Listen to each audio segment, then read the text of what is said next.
Welcome, everyone. My name is Yasmin. I'm the Director of Research at Sana'a Center, and welcome to this launch of our report on foreign actors. It was launched a few weeks ago in parallel with a series of publications on foreign actors.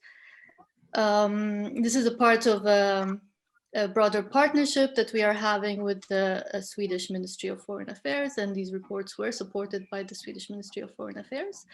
We are looking into a stronger engagement in the upcoming year, and there is a lot in the plans with regard to more publications on similar topics, also on minorities, and also an engagement with organizing an international Yemen conference, hopefully sometime in the upcoming months, if the corona situation allows.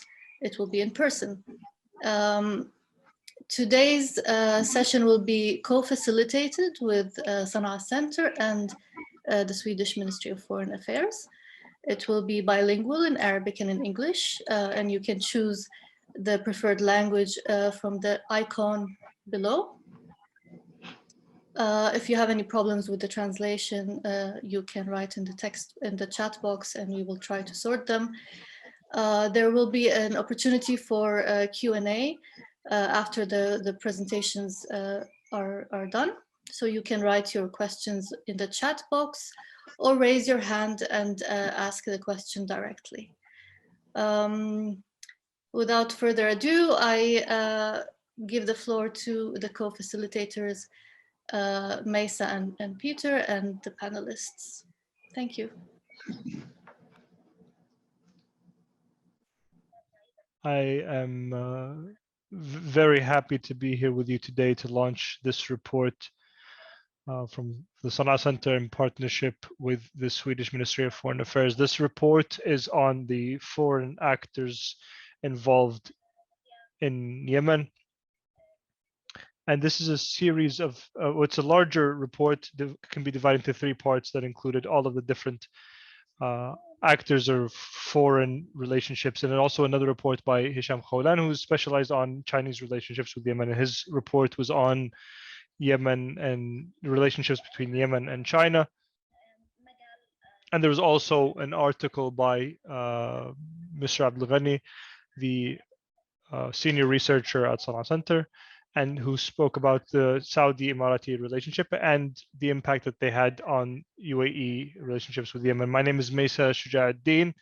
I am a non-resident fellow at the Sana'a Center, and I will be facilitating this session in partnership with Ambassador Peter Semneby, the Swedish special envoy to Yemen. Go ahead, Peter. I would like to welcome everybody to this meeting and mention that we are very satisfied to have been able to support the production of this report and a number of other reports. It's a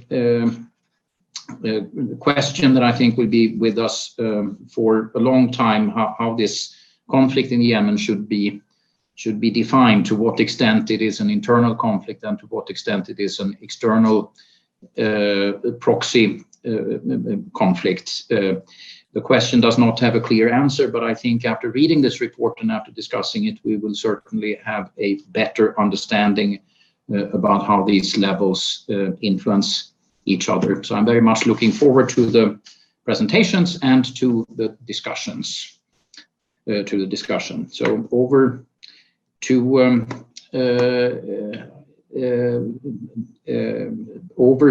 the first presenter, which will be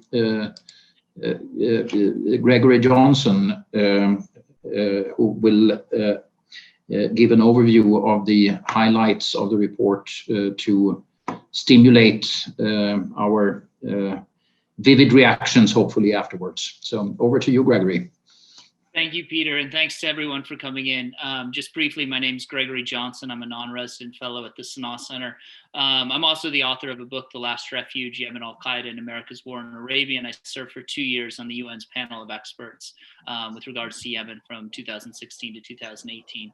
So I wrote this report with the help, obviously, of a number of different people who fed into it, a number of roundtables. We're very grateful to the Swedish Ministry of Foreign Affairs, obviously, and to the rest of the Sanaa Center staff for their support. In today's session, the report, as I'm sure a lot of you have seen online, is quite lengthy and it's quite comprehensive in that it looks at Yemen's history with foreign actors going all the way up to, and obviously including the current war. What I wanted to do today, instead of basically giving you just bullet points of a number of different things, is I wanted to give you basically two stories that I think bookend Yemen's contemporary history and its interaction with foreign actors, as well as then one lesson to take away. So the first story is going to be from 1990, and both of these will involve two of the major countries that are primarily involved within Yemen, that being Saudi Arabia and the United States. I'll leave some of my colleagues who are going to talk later about China, about the UAE, to touch on some of those countries. But these two stories are basically, so the first one is 1990. We all know that Yemen unified, North and South Yemen unified in 1990 as sort of a gift to Yemen at the time. There's one seat on the UN Security Council that is basically reserved for the Arab League. Those states got together, allowed Yemen to take that seat. So this was supposed to be sort of a welcoming gift to a newly unified Yemen. The Cold War has just ended. Obviously, the Soviet Union is sort of disintegrating. The Berlin Wall has come down. Yemen has unified. Germany is unifying. Yemen gets a seat on the UN Security Council, but at this time, Saddam Hussein invades Kuwait. Then President Ali Abdullah Saleh is sort of stuck in this really difficult situation for him. There are a number of Yemenis who are active in Saudi Arabia, but Ali Abdullah Saleh is also very, very close to Saddam Hussein, and in some ways actually patterns his rule after Saddam Hussein. So Saleh, instead of adhering to what the United States and Saudi Arabia would like, which is for Yemen to toe the line with the rest of the Security Council, condemn Saddam Hussein's invasion into Kuwait, what Saleh does is try to take really a middle course. That is, he says, well, we don't want to condemn it. We don't want to do this. We basically want to find some sort of an Arab solution to this crisis. That, of course, did not sit well either with Saudi Arabia or the United States. In fact, President George H.W. Bush flew to Saudi Arabia in Thanksgiving of 1990 as the U.S. troops were building up in Saudi Arabia for what would eventually become Operation Desert Storm. Bush sent his Secretary of State, James Baker, to Sana'a to talk with President Ali Abdullah Saleh at the time. And Baker gave a very clear message, basically telling Saleh, look, you need to toe the line in the Security Council. You need to vote to approve military action against Saddam Hussein. The United States really wanted, this was the first post-Cold War conflict, the United States wanted a unanimous vote in the Security Council, and Saleh refused to give them that. So Secretary of State James Baker, the US Secretary of State, told Saleh in no uncertain terms that this is going to be the most expensive no vote that Yemen ever casts. And in fact, that turns out to be true. Saudi Arabia expels a number of different, really up to about nearly 1 million Yemeni migrant workers who were in the Saudi kingdom at the time. They all have to go home. Yemen's economy starts to take a fall. The rial loses a significant percentage of its value, and the Yemen economy takes a tumble. This is happening just as Yemen is unified, just as we have this new state. So this, I think, really illustrates the difficulties that Yemen had right when it was coming online, right when this newly unified Yemeni country was being stood up. The economy takes a hit early on. So that's one story. The second story I want to go to is 20 years later in 2011, 2012. This obviously is the Arab Spring. We have protests across the world, starting in Tunisia. Ben Ali goes into exile. And then in Cairo, President Mubarak steps down. It looks like something similar is going to be happening in Yemen. There are a number of protests. I think most of us on this call know about the Friday of Dignity on March 18, 2011, in which a number of snipers kill more than 50 protesters there in Sana'a. And after this, you start to see, again, concern from Saudi Arabia and the United States, as well as the UN, about what's going to happen in Yemen. Is this uprising going to turn violent? And eventually there's an agreement that comes to be known as the GCC deal, or the GCC Initiative, the Gulf Cooperation Council Initiative, that says they want Saleh to step down in exchange for immunity. And so from about May and June of 2011, all the way up until when Saleh signs the deal in November 2011, there's this will he, won't he dance, will he sign, will he not? Saleh does twice, he says he's going to sign and then steps back. Eventually, for the third time in November of 2011, he finally does sign the deal and steps down from the presidency in exchange for immunity. The idea was that this deal would prevent further bloodshed, but in many ways, I think the GCC initiative sowed the seeds of the current conflict that we're involved in right now. That is, Saleh did not go into exile. He didn't go to prison. He remained in Yemen. And of course, in 2014, he proved to be very instrumental in allowing the Houthis to come into Sana'a, where they then threw President Abdul Rabbu Mansour Hadi into house arrest, eventually exile. And then in March of 2015, we have the beginning of the Saudi-led coalition war in Yemen, which of course is still going on today.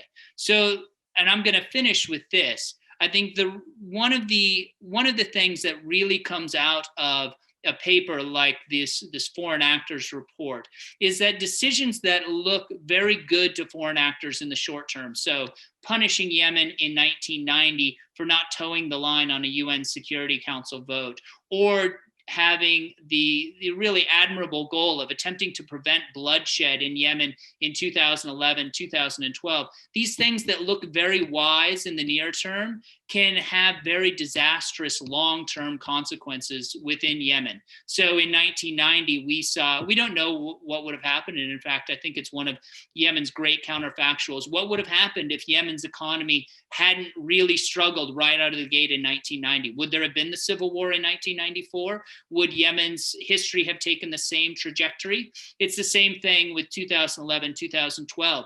If there had been a different deal, if Saleh had been completely removed from the equation, would we be in the war? Would Yemen be in the war that it is today? And so that, I think, is one of the lessons to draw from this report, is that decisions that look wise initially can often have disastrous long-term consequences within Yemen, consequences that in many ways should be and should have been foreseen. So I'll end there and turn it back to Maysaa to hand off to our next speaker.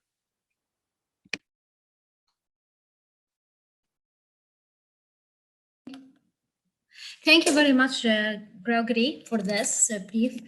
I want to ask you about something. You said in the conclusion of your report that the Yemeni war, there are 3 wars in this war. One is the fighting, the US war against terrorism, and the second is the Saudi war, and the third is the local Yemeni war. And you said everything can be solved except the local ones, which is very difficult to be solved. So I'm asking you, do you think if the Saudi and the Houthis, they reach to sort of agreement and the Saudis withdraw from this war, definitely they will not withdraw, they may have proxies or something, but they will withdraw from the war. So in the media, there is no Saudi Arabia, Saudi Arabia is not fighting in Yemen. Do you think this will make Yemen another Somalia that no one knows about this war, a forgotten war? Yeah, that's a good question. So just to recap, in this paper, for those who haven't read it, I do argue that there are currently three separate but overlapping wars taking place simultaneously in Yemen. The US-led war against terrorism, which started obviously in 2000 with the USS Cole attack, really took off after the September 11th attacks. The Saudi-led, what I would call a regional war, that is Saudi Arabia sees itself fighting the Houthis, who Saudi classifies as an Iranian proxy. This war started in 2015. And then the local Yemeni civil war, which has really been ongoing since 2012 and particularly 2014, when you saw the Houthis start to move out to Sada, into Amran, and into other places on their way into Sana'a. So those are the three wars that are happening simultaneously. Maysaa, I think you ask a very good question. If Saudi Arabia withdraws, what will happen? And I think there are two potential consequences to this. So most of the outside attention on the war in Yemen is devoted to the second war, this regional war. That is, there's a UN special envoy who's attempting to solve this second war, the Saudi-led coalition war within Yemen. The Biden administration in the United States has obviously in February of this year just appointed their own special envoy to Yemen. He's, again, primarily concerned with this second war.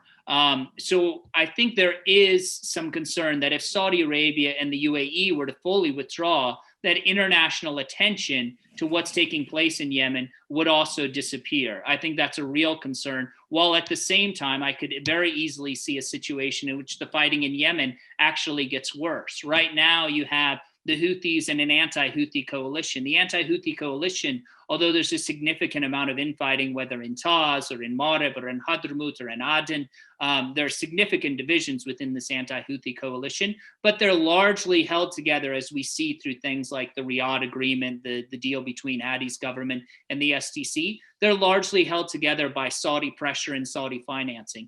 If the Saudis completely withdraw, if the UAE fully withdraws, then I think that coalition, which has been held together by the Saudis, would collapse, and you'll see a much messier, much more chaotic situation on the ground, where you have groups like Islah in Marib and Taz. The STC is fighting Hadi's government in Abyan or in Shebwa. You have Hadramaut that's split. You have Tariq Saleh's forces on the Red Sea coast. All of these different groups are going to be trying to seize and hold as much territory as they possibly can. So those are the two potential outcomes. One, that international attention basically disappears because Saudi Arabia and the UAE are no longer involved, and it's just an internal Yemeni conflict, while at the same time, the fighting on the ground actually gets much worse than what it is that we've seen so far.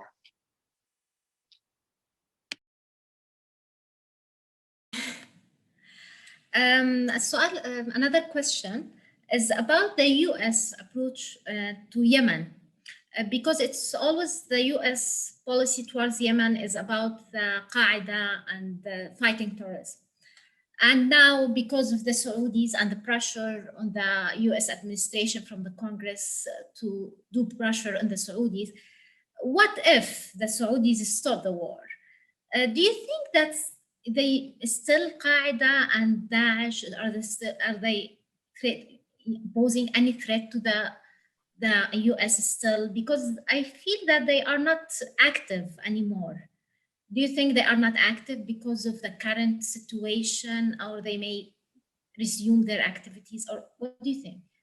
Yeah, there's a lot there, and another good question, Maysaa. I think basically the problem that a country like the United States has had with regards to Yemen, and we make this point throughout the paper, is that the U.S. has tended to see Yemen not on its own. That is, the U.S. sees Yemen through the prism of the war against terrorism, through the lens of al-Qaeda and ISIS, or the U.S. sees Yemen through the lens of Saudi Arabia. The U.S. has a much more robust relationship with Saudi Arabia than it does with Yemen, or the U.S. sees Yemen through the prism of Iran. But in all of these cases, the U.S. is not looking at Yemen as Yemen. The U.S. is looking at Yemen as part of a different set of problems.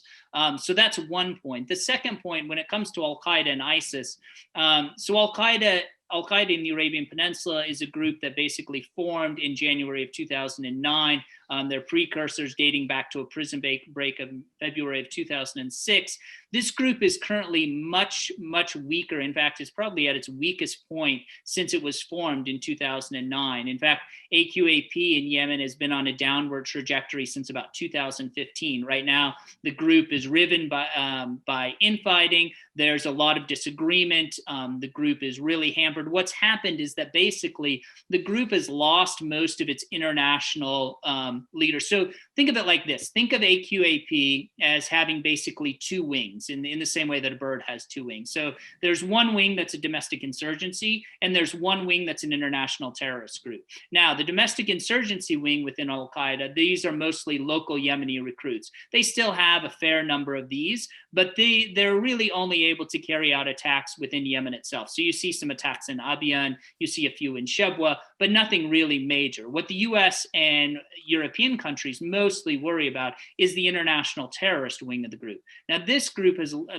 wing has largely atrophied since 2015. It's lost, Nasr al-Waheshi, the commander of the group. Anwar al-Awlaki was killed. Ibrahim Asiri, the bomb maker, was killed. Said al-Shihri, a former Guantanamo Bay detainee, was killed. More recently, in January of 2020, Qasim al-Raimi was killed. So what's happened is that this wing has lost most of its talent, and it doesn't have a very deep bench. It doesn't have a very deep bench for a couple of reasons. One, and maybe the primary reason, is that ISIS in Iraq and Syria from 2014 to 2015, most of the international recruits, instead of going to a place like Yemen, where they would go in 2009, 2010, they were headed off to Iraq and Syria to join ISIS. Now, that hasn't happened in Yemen, and because these recruits haven't come in, this wing, this international terrorist wing of the group, has really atrophied over the past few years. The concern that I have is that if, going back to our last question, if the Saudi regional war were to end and this local civil war really does take off, as I've argued that it could, then what you might see is similar to, say, Afghanistan in the 1990s, when you have these local civil conflicts, then you start to see more recruits coming in, and that international terrorist wing within AQAP could be revived.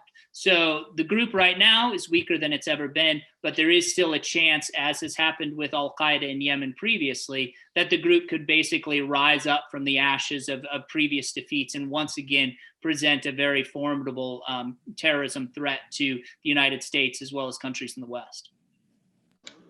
Okay, thank you, Gregory. Can I follow up on what you said, Gregory, on US policy and the tendency of the United States to see Yemen through other lenses? Arguably, that has changed to some extent with President Biden's diplomatic initiative on Yemen. Yemen is being mentioned in its own right, distinct from regional affairs. The report ends at about that point in time after change of administration. If you would take your story forward by a few months until now, how does how would the US part of your report look from the perspective of today? And if you could also try to make some prediction where the American diplomatic initiative will take us in the end. Yeah, that's a great question, Peter. And you're right. This is one of those situations where the report was written and finalized right before the Biden administration was sworn into office in January. And then, of course, we have a number of events. Primarily, Timothy Linderking, as I think many of us know, was appointed special envoy in early February of 2021. I think you're right. The U.S. has paid more attention to Yemen under the Biden administration, certainly more than under the Trump administration, where the Trump administration had very much a hands-off approach. U.S. involvement in the Saudi-led war, though, of course, dates all the way back to the Obama administration. And in fact, the day that Saudi Arabia announced the beginning of the war in March of 2015, Saudi Arabia did a very strange thing. They actually announced the beginning of the war from Washington, D.C., as opposed to from Riyadh. And that same night, the Obama administration announced that it was setting up a joint logistics and intelligence cell in Riyadh to coordinate. The US policy has changed, but again, I think that change has largely been driven by US-Saudi relations. That is, there's a lot of pressure internally within the United States in the Democratic caucus to put pressure on the Biden administration to completely get out of this war in Saudi Arabia, in Yemen, and completely get out of supporting Saudi Arabia, back away from that. That is, there's a narrative that has taken place and really taken hold in the United States that puts the blame for much of the war in Yemen on the Saudi-led coalition, and largely, not completely, but largely gives the Houthis a free pass. And so this, I think this gets to some of what it is that we are talking about in the report, that the US continues to see what's happening within Yemen through the prism of its relationship with Saudi Arabia. That is, there's an argument that's being made by progressive members on the Democratic side in Congress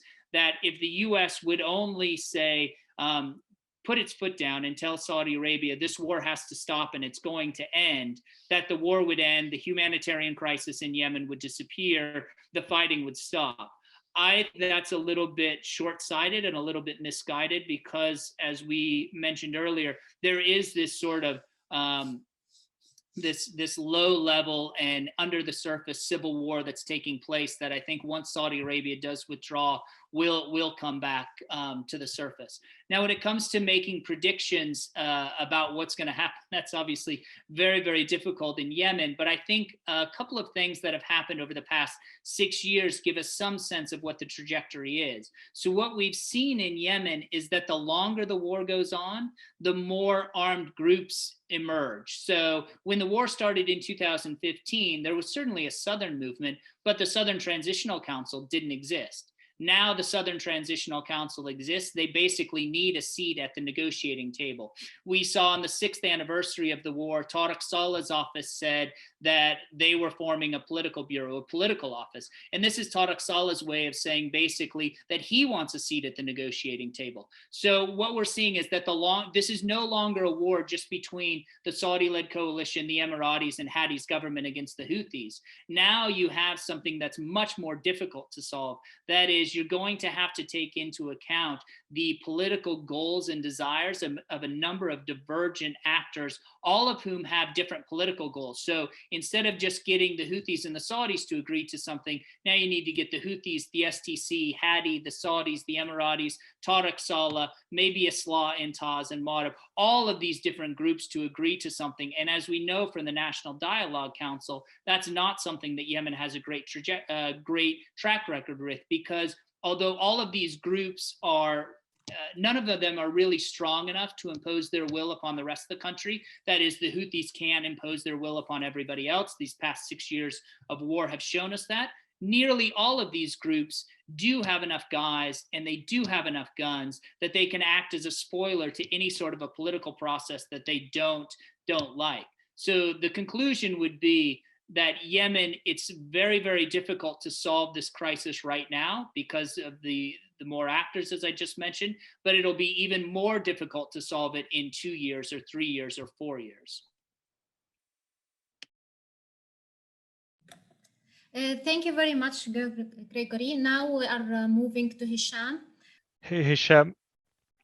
Hisham is a researcher specialized on Yemeni-Chinese relationships. He is working on his PhD in China on international relations. Hisham wrote an important paper on a topic that usually isn't discussed, which is Yemeni-Chinese relations. Hisham, can you please get started? Thank you very much.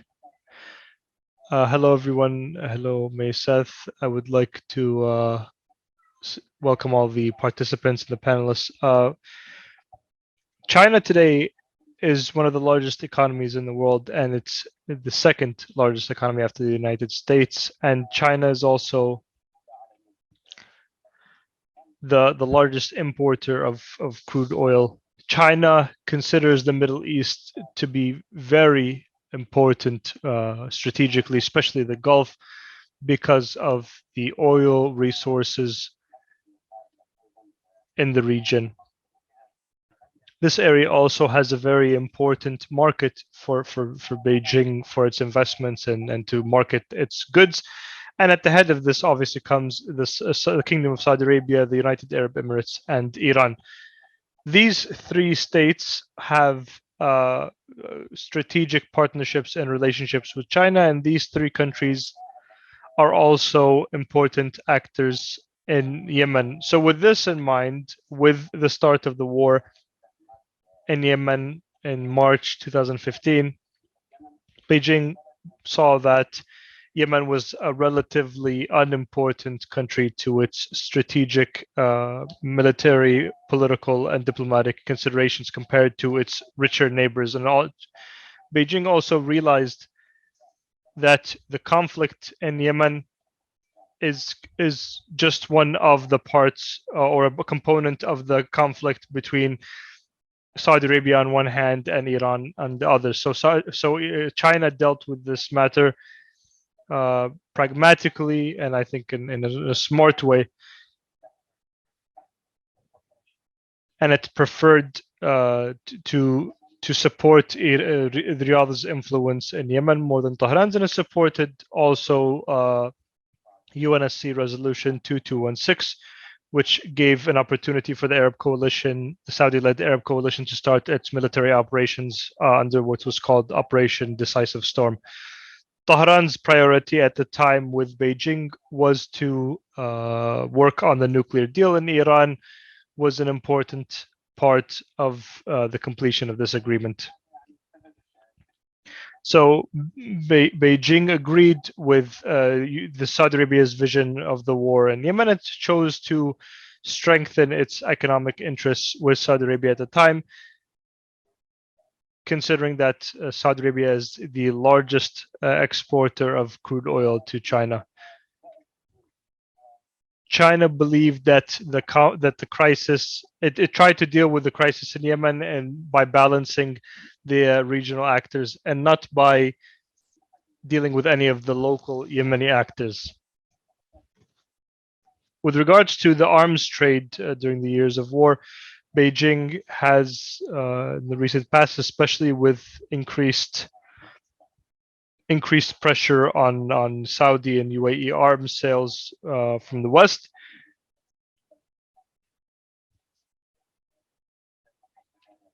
because of increased negative public opinion towards Saudi Arabia and the UAE in the US and Europe, and because of the results of this war. The increase of this pressure has turned them more towards China, especially after the killing of Saudi journalist Jamal Khashoggi in Turkey. With these changes, the UAE and the Kingdom of Saudi Arabia have headed more towards the east, mainly towards China, and they have been successful in reaching a number of arms deals, including ballistic missiles and drone deals. The effect of these arms deals on the ground in Yemen was that they targeted the most prominent Houthi leader within the Ansar Allah movement, who was Saleh Samad in 2018.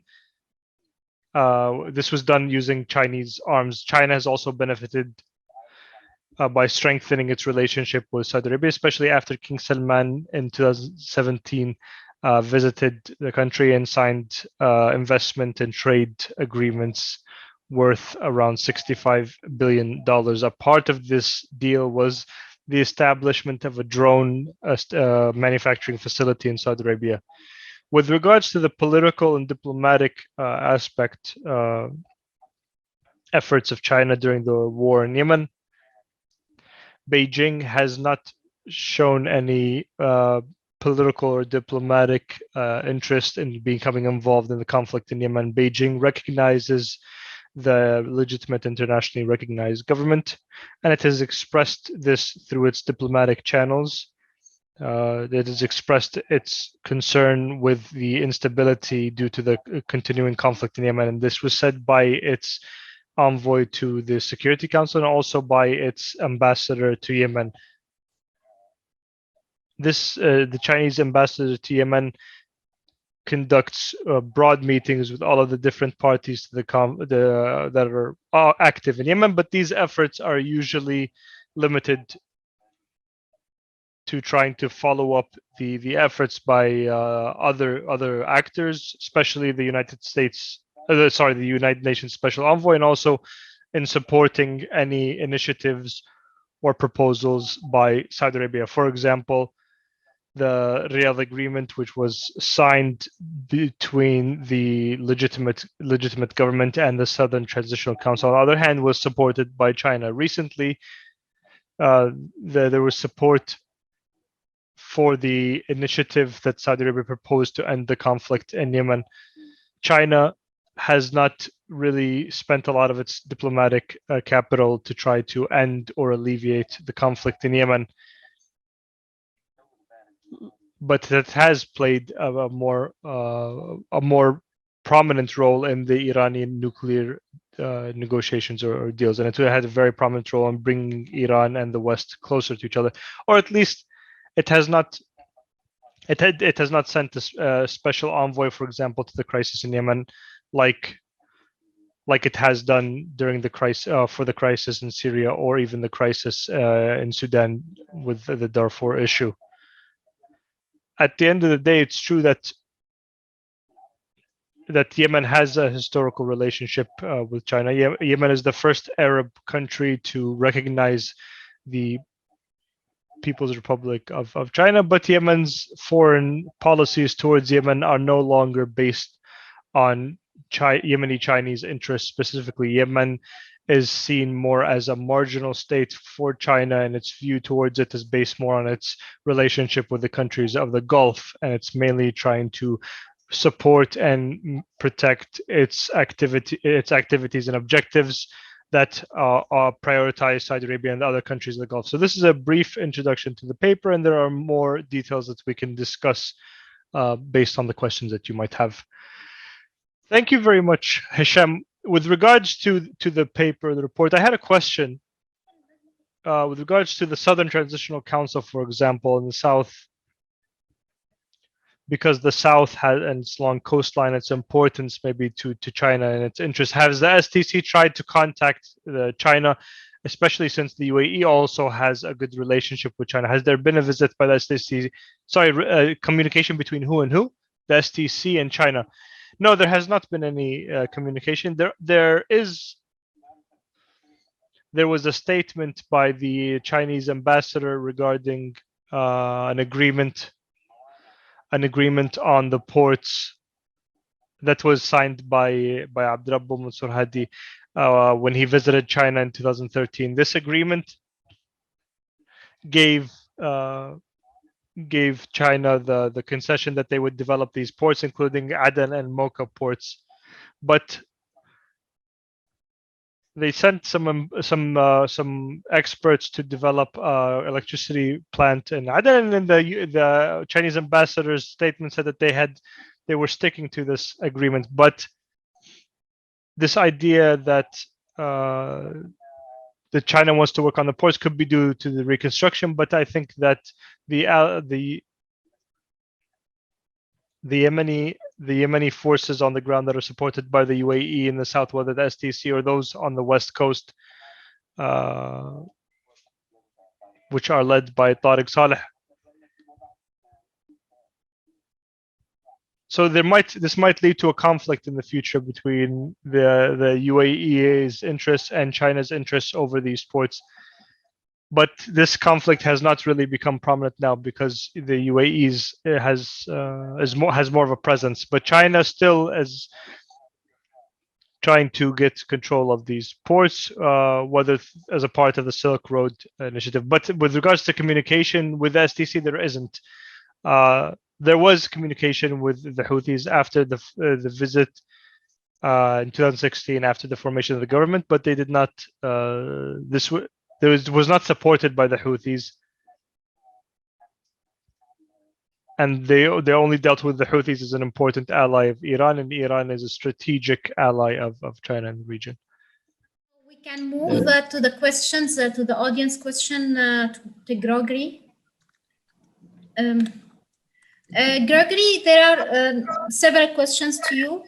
One of them is about the relation between the Houthis and or Ansar Allah with Iran. It's not a proxy, as she said, it's not a proxy relationship 100%. So how you can define this relation between Ansar Allah and Iran? Yeah, that's a really good question, and it's something that, as I think the questionnaire points out, has changed over time. And so I really think one of the, and there, and I should stress, there are widely different opinions on this. I think largely because the amount of evidence that people have is very, very small.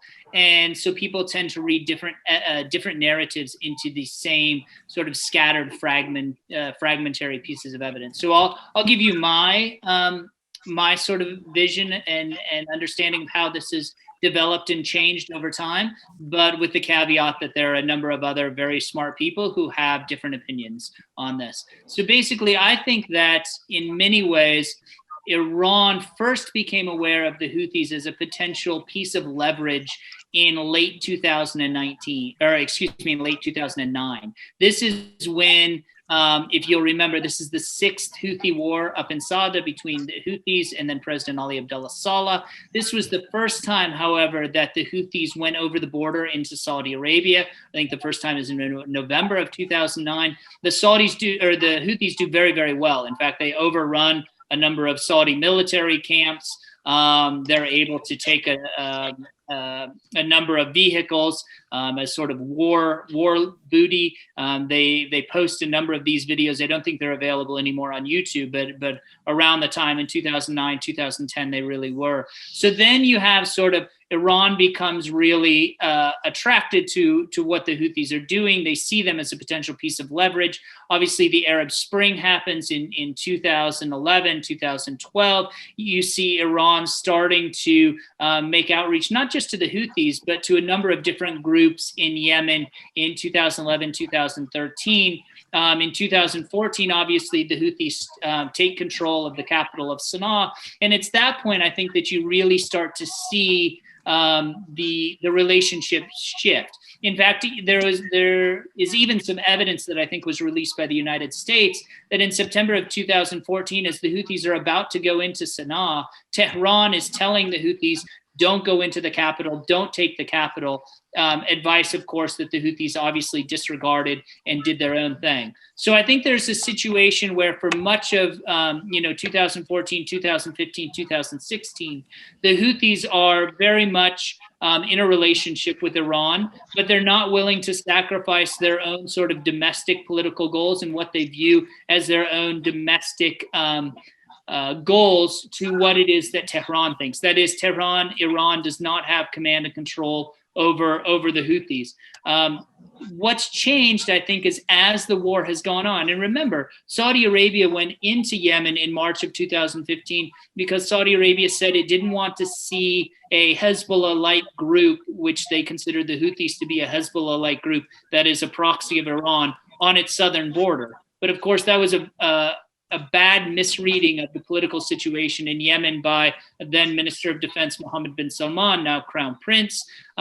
What's happened is that this war has become really a self-fulfilling prophecy that has driven the Houthis and Iran closer and closer together. So I don't think we're at a situation where Iran is a proxy the Houthis are a proxy of Iran.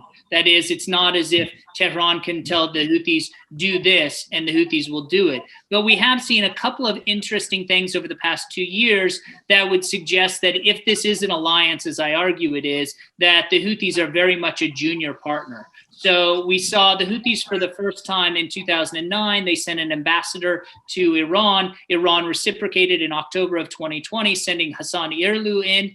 And also in 2019, what we saw is the Houthis very early and very publicly claimed credit for the drone attack on the Abqaiq oil facility in Saudi Arabia, which, at least if you believe what the US intelligence community has put out publicly, that attack did not originate with the Houthis. In fact, it originated from Iraq. So you have a situation in which the Houthis are publicly lying in order to provide cover for Iran in a situation where the Houthis don't get at least in the near term, or at least in a very obvious way, any sort of a political quid pro quo from Tehran. So my sort of in conclusion, basically, I think, yes, the Houthis are not a proxy group, but they are a junior partner in the alliance with Iran. They are dependent upon Iran for missile components that they use to launch drones or missiles against Saudi Arabia. They're also dependent upon Iran for some financial support. How this plays out going forward, I think, is one of the really interesting questions. So how invested is Iran going to be in supporting the Houthis? That is, in any sort of a renewed US-Iran JCPOA, if the US were to come back into this deal, would Iran be willing to sort of draw back its support from the Houthis, or does it view its support from the Houthis sort of some basically a strategic reserve that's important? Also, what matters to the Houthis going forward? So certainly this war, they've been very, very dependent upon Iran, but going forward, the Houthis know who their northern neighbor is. Iran is a long way away from Yemen. Saudi Arabia is right over the border. What will that geographic proximity mean for the Houthis as they sit down and think about what a post-conflict Yemen looks like? So those are a couple of unanswered questions that I think are going to stem out of this relationship, but it's not a sort of patron proxy relationship, at least not in my view. Thank you, Gregory. If I may, okay. Yeah, if I may give just one reflection on your reply there, Gregory, and it begs the question really, to what extent Iran is pursuing strategic objectives in Yemen, if the story is the one that you are telling, that they more or less have been dragged into supporting the Houthis by coincidence. But that's just a reflection on my part. Let me take a question from the chat about the agency, not of Iran, but of the local groups, which obviously the Houthis are one.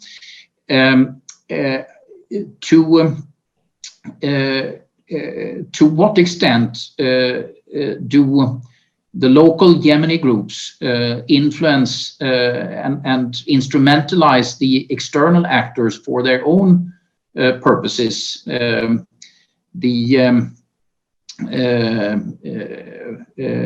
are the person asking the question, Julia, is giving a few examples from the Saleh time here, but if you can give a few thoughts about agency of local actors vis-a-vis the external actors, that could be quite interesting, I think. Yeah, thank you, Peter. And just to be clear, I think that Iran has supported the Houthis because they saw the Houthis as sort of a local group that broadly dovetailed with what it is that Iran wanted to do. That is, Iran could make a relatively low-cost investment in Yemen. I don't think it's costing Iran a great deal, while at the same time, particularly, and we see the relationship strengthen over the course of the war, particularly after Saudi Arabia went in March of 2015. This is a war that's costing Saudi Arabia dramatically both in terms of dollars, but as well as in terms of international prestige and reputation. And I think Iran sees this as sort of a low-cost opportunity to drag its sort of a regional rival into a quagmire in Yemen, for which there is no easy exit for Saudi Arabia. So similar, there's often the comparison of, say, and these are comparisons that hold up at 30,000 feet, but sort of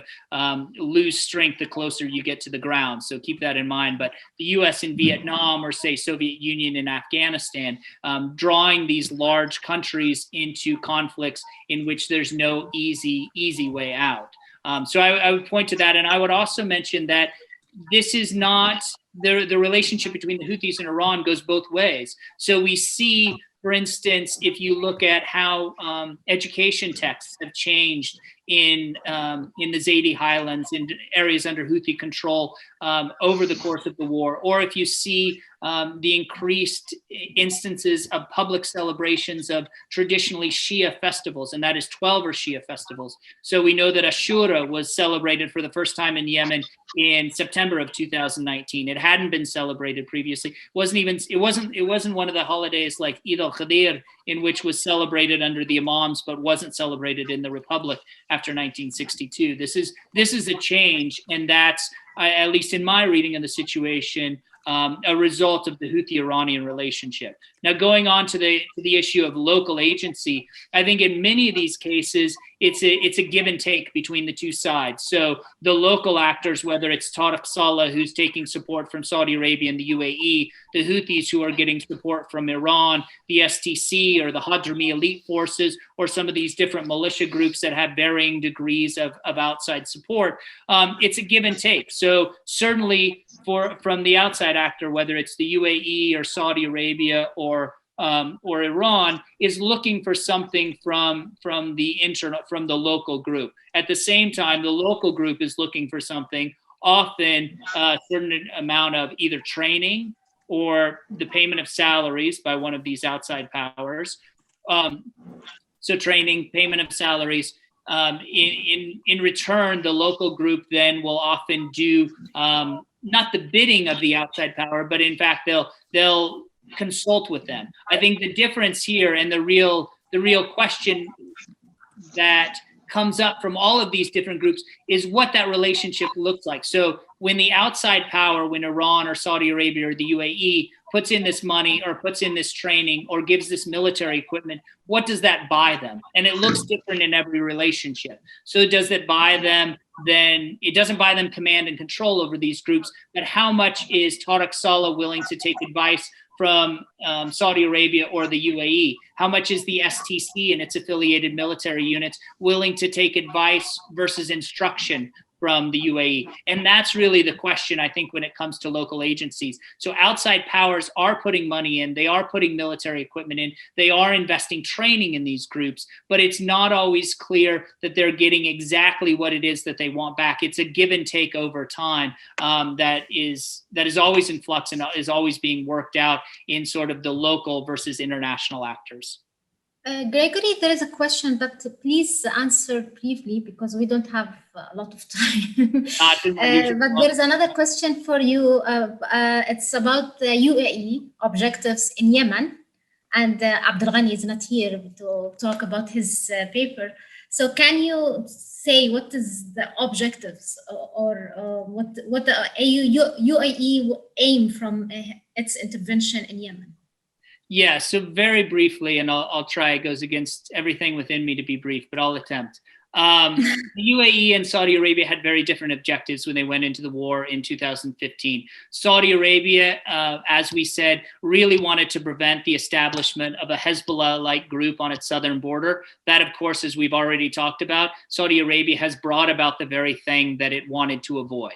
With the UAE, it was something different. The UAE was less concerned, and the UAE obviously does not share a border with Yemen. The UAE is less concerned with the Houthis taking complete power than with what the UAE was able to do. And you see this by where the UAE put its assets. So it primarily put its assets along the coast. I mean, there was a little bit in Marib for up until June of 2019, but the UAE was most heavily invested along the Red Sea coast and along the coast outside of Aden. And this is, I think if you look at it, the UAE is concerned about its regional position as well as the Red Sea corridor. So the UAE is not only involved in Yemen, but it's also involved in East Africa as well. It has a number of ports. This has changed a little bit over the past couple of years as the UAE is sort of drawn back. But that's where the UAE was most heavily interested in, is using Yemen as a piece of a broader regional strategy. And in fact,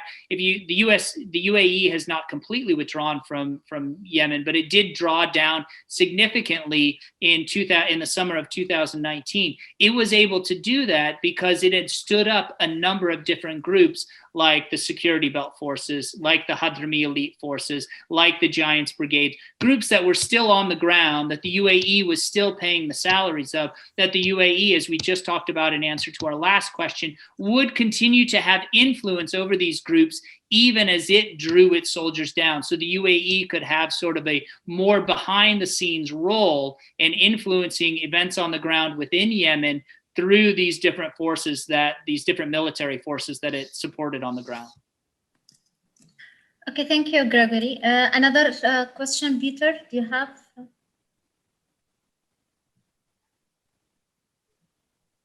I see that there is there is a question for me, but I will not indulge in that at the moment, because or not until I have the opportunity to ask one more question myself to Gregory. And I would like you to take your analysis one step further by giving some recommendations. I will not ask you to give recommendations to all these actors individually, but there is one actor here in which we all have a stake, and that is the United Nations. Based on your analysis, what is your recommendation? What would be your recommendations to policy recommendations to the UN? Right. So there's basically two. The UN has really hamstrung itself in a variety of ways within the conflict in Yemen. So the UN has had 3 special envoys. None of them have done very well. None of them have been able to succeed, not because they're bad diplomats, just because the UN really hasn't had a very strong hand. The UN needs some support, but I think the UN needs support primarily from the United States, which it's now getting. The UN, I think, really needs to do 2 things. So Resolution 2216 is something that comes from 2015. Situation on the ground has dramatically changed since that resolution was written. That resolution as a framework needs to change. And if it does not change, it's unlikely that there's going to be any change in the result. What we'll see is that the same resolution will be used. We'll continue to get the same results that we've had over the past 6 years. The other thing that the UN really needs to do is the UN put together a very poorly conceived idea of targeted sanctions in Yemen. That is, the UN Security Council in November of 2014 and in April of 2015 immediately sanctioned the top figures within the Houthi-Saleh alliance. So it sanctioned Abdul Malik al-Houthi, former President Ali Abdullah Saleh, as well as one of Saleh's eldest son, as well as 2 other members of the Houthis. So 5 people that it sanctioned. Saleh's obviously died since. What those sanctions did is they were basically an asset freeze and a travel ban. So Abdul Malik al-Houthi doesn't have international assets. None of the Houthis do that can be frozen. These aren't the Houthis who are traveling abroad. Ali Abdullah Saleh, however, does have international assets. So what the UN Security Council sanctions did was it weakened Ali Abdullah Saleh to the point that his financial pool that he used to support his network continued to recede and dry up, which meant that over time in 2016, 2017, Saleh was getting weaker and weaker, which in the zero-sum game of Yemeni politics in the Northern Highlands meant that the Houthis were getting stronger. So when Saleh and the Houthis came into conflict with one another, then Saleh was weak, his network had disappeared, the Houthis were able to kill him, take unilateral control over the north, which now makes them a much more difficult partner to negotiate with because they no longer have to take into consideration what it was Ali Abdullah Saleh wanted. All of this is a slightly long way of saying that the sanctions within Yemen can be an effective tool. They are not currently an effective tool. If the UN were to revamp the sanctions program and basically start at the mid-level in the Houthis and slowly ratchet up pressure, that is, sanction individual members of the Houthis and move its way up the food chain, then that could start to have an impact on the Houthis' economy, which could then have an impact on Houthi decision-making. But right now, UN Security Council sanctions, are essentially a dead letter because the sanctions haven't impacted Abdul Malik al-Houthi, Abdullah Yahya al-Hakam, any of these guys.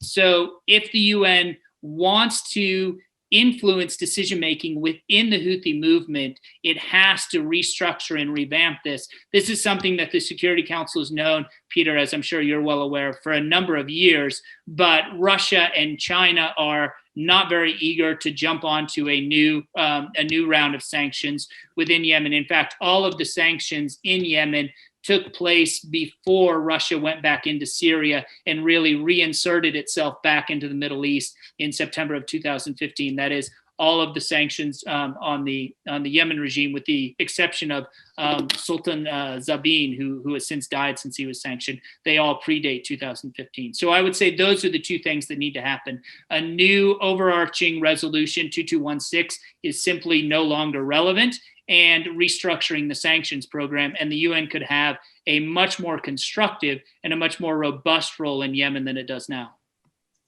Thank you, Gregory. We are going to move to Hisham.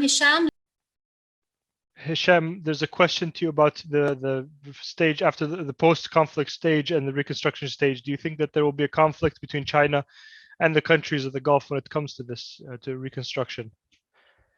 Thank you. With regards to reconstruction, and if this could lead to a conflict between China and the countries of the Gulf, no, I don't think so. I think that China, because of its importance and its economic and strategic relationship with the Gulf, I think these relationships are more important to it than reconstruction in Yemen. It's true that China wants to have a role in Yemen because of its geographic location overlooking one of the most important straits in the world, but which is the Mendeb Strait. And reconstruction can be relatively important to China, especially since China has a long history of working on infrastructure in Yemen. But China will have a more prominent role if Yemen is more and more involved in the Silk Road initiative or project. But China, when reconstruction and recovery work is being done in Yemen, I think it wants mainly to focus on the ports and the agreements that it reached with the Yemeni government. But currently, there is a difficulty in China getting these concessions. And China is mainly focusing its efforts on the ports. But reconstruction, I think that China, from its experience in the region, it usually has more of an impact in oil-rich countries where they can provide these kinds of services like it did in Iraq or Libya. Libya mainly is relying on the Gulf countries paying and being involved in the reconstruction, paying most of that. But Saudi Arabia and the UAE also have influential programs like the Saudi program for the reconstruction and development of Yemen, and also other UAE affiliated entities. But this is the later stage. But the relationship between China and the countries of the Gulf will not reach the level of a conflict over reconstruction. I think China also has alternative supports. They have a presence in ports in Oman and Pakistan and Tanzania. They have a lot of other alternatives to Yemeni ports. And so going into a conflict with countries of the Gulf over either of these two things, I think is not going to happen. There's another question about the tensions between China and the United States. Do you think that this could be reflected in the region or in the China's relationship with the countries of the region? Yes, I think it strengthens the relationship between the Gulf, which are traditional allies of the West and with the United States. But the new American administration has taken a stronger position towards Gulf countries, especially Saudi Arabia, and this has increased these countries looking more towards the East, especially Saudi Arabia. But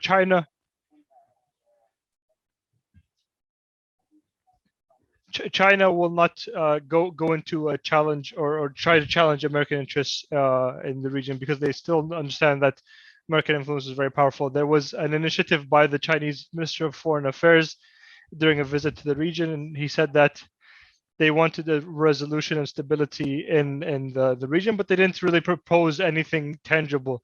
China has an important role in the region, but mainly economically. Whenever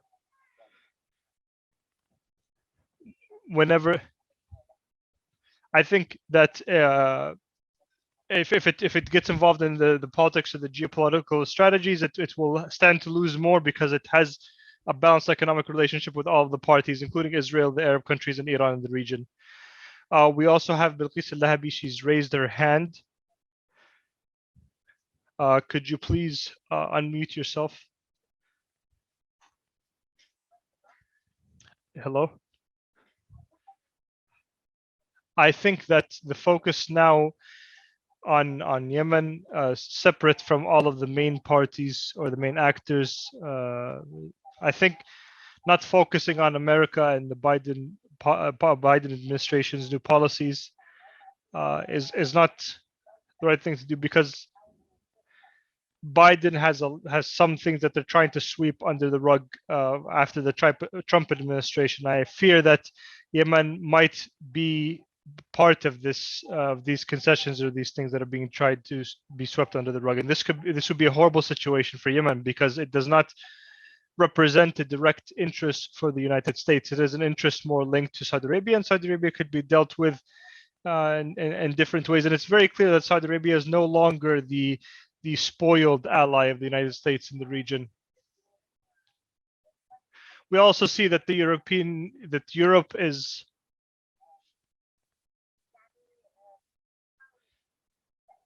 trying to regain its position in the world, or on the world stage. So my question to you is, the pressure on the Yemeni parties to the conflict is no longer effective.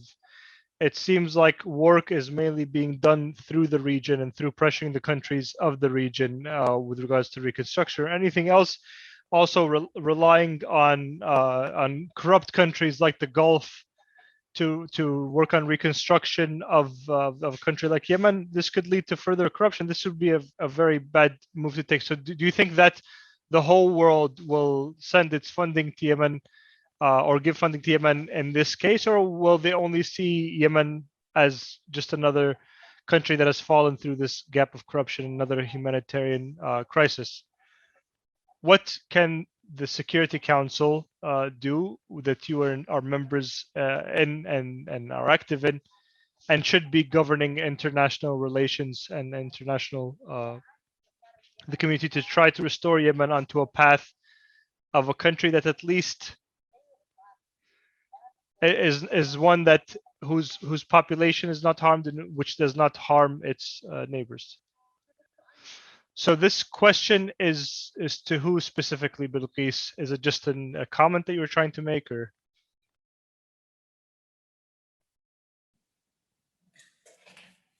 Do you have any comment, Gregory, on what Bilqis said, or?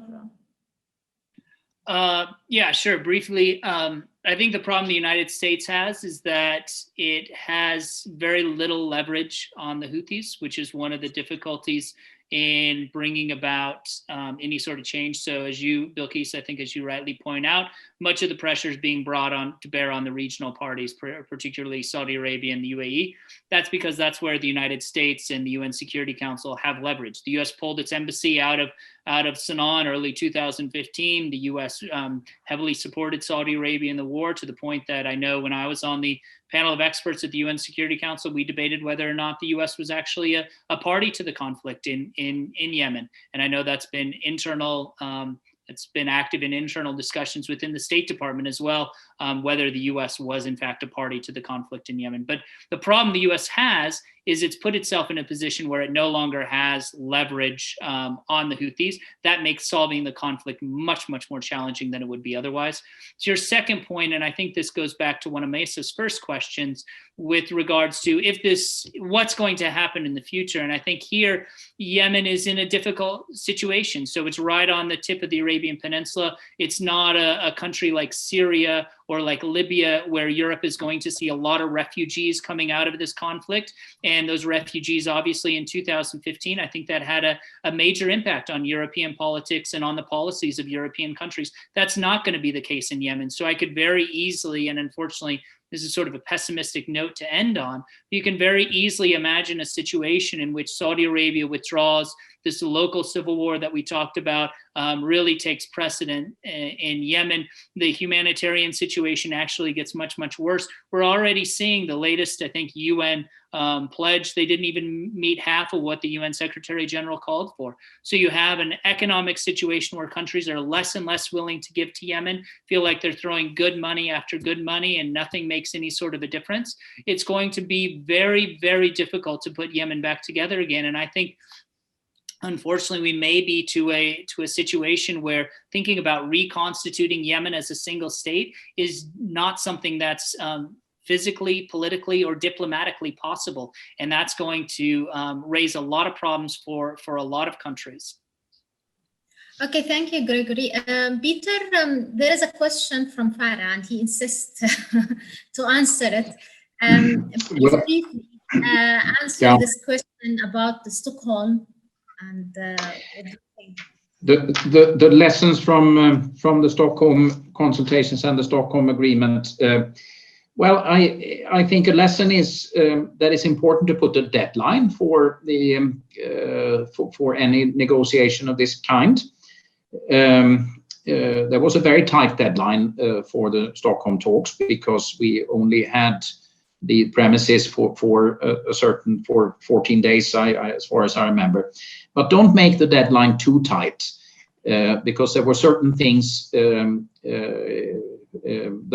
parties got to an agreement, but there were certain things that had to be left out in terms of implementation. And if it's not possible to reach an agreement on implementation by the deadline, then at least use the momentum and bring them together very quickly again. That was unfortunately not possible in Stockholm because half the world moved into Christmas celebrations immediately afterwards. So there are pluses and positives and negatives. But I think one lesson is that in following up the agreement later on, that one should try as far as possible to focus on the positives and not badmouth it in the sense that it becomes a self-fulfilling prophecy. The Stockholm Agreement was a success. It was an important success because it prevented a humanitarian disaster. It put a framework in place for the